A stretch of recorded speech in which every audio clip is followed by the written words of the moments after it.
tell us about Opus Interactive. Tell us what you're responsible for there. Yeah, we're a managed service provider. A wide variety of clients, a wide variety of verticals. Part of our biggest challenge is with so many different virtualization technologies coming to play, which ones do we pick, which ones do we use, which ones do we standardize on. So for us, you have to have a little bit of everything. So we've got VMware, we've got OpenVZ, we've got Microsoft Hyper-V, and all these various different platforms. We end up being able to cater to the wide variety of customers and what they're searching to be able to accomplish.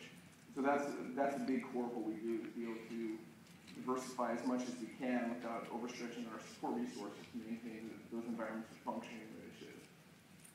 So you've built a product for your customers on top of VMware. Can you tell us about your vCluster service? Yeah, so we pretty much took a platform with VMware and then combined that with HP's VO460C blades, and then combined with that with left-hand network virtualization SandSpace, which has been acquired by HP, which also works to our advantage as well. And coupled all those technologies together, and then with Simon's Logic's EN7 monitoring platform on top of that, being able to combine the entire solution, where we've kind of coined as our virtual cluster or vCluster, where we've got that dynamic ability using pretty much virtualization across the board on all those platforms, really has been beneficial for our customers and being able to take advantage of the energy efficiencies of the HP gear, the energy efficiencies of virtualization, and the cost savings being able to implement all that. You've got a pretty sophisticated billing and chargeback mechanism. Can you tell us a little bit more about that? Yeah, so one of the advantages when we originally selected EN7 a handful of years ago was we were looking for a solution. We had previously had 4 or 5 different systems doing all the monitoring of our various different machines, both from your dedicated environment to your virtualization platform. One of the problems that we were having is not being able to have a central management system, not only to be able to manage it, but have the ticketing processing, but more importantly, being able to have the customers see exactly what we see, have them be able to see their ongoing billing in terms of their bandwidth consumption, their resource consumption, so that it makes it really easy for a customer to not have that complete transparency, but in addition to transparency, being able to know, okay, I'm really using 95% of this particular resource, or, oh, my bandwidth is going up, why is that? Now I can track that with my analytics to go, oh, great, business is up in this area or that area.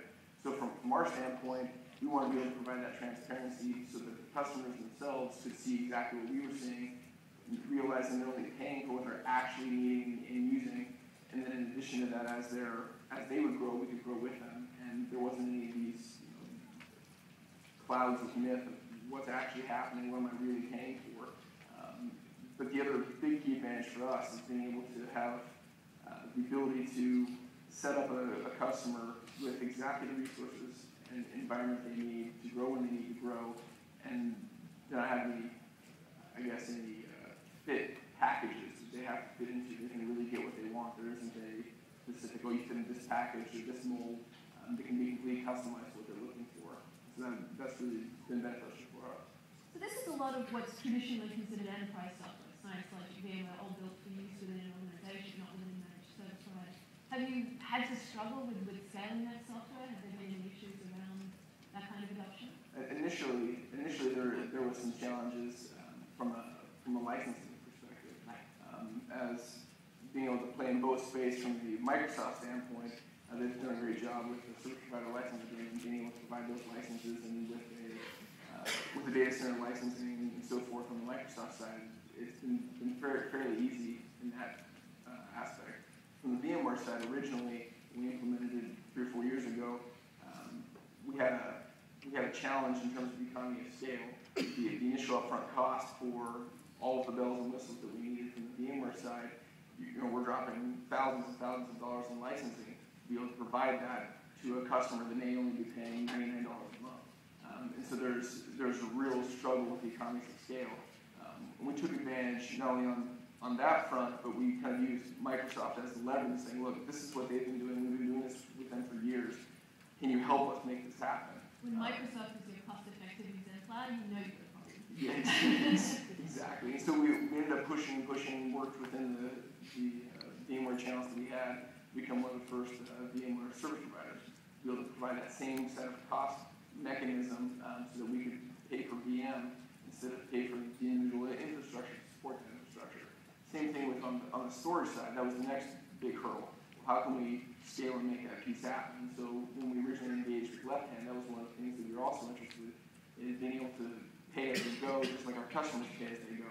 And so we were able to leverage with them, originally be a service provider with them as well, so we could pay per terabyte instead of buying per node all the various different resources on top of that. And so that was kind of our long and diluted way to get around the problems we had, was leveraging the relationships we had, say, look, here's how we can help you as an organization and company be successful in getting more business and more adoption. If you can help us focus the pricing structure around the same model our customers expect, and we in turn expect to get from the vendors themselves.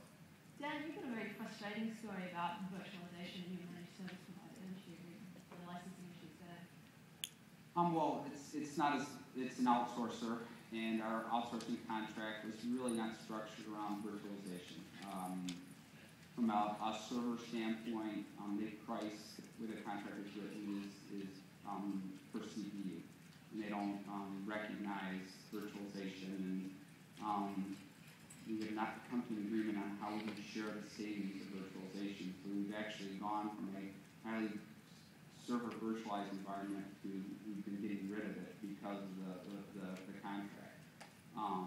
And also on the desktop side, they're a little bit leery about some of the costs associated, the savings associated with desktop virtualization. They don't have enough experience with it, and they're worried that they're going to end up losing money because of desktop virtualization.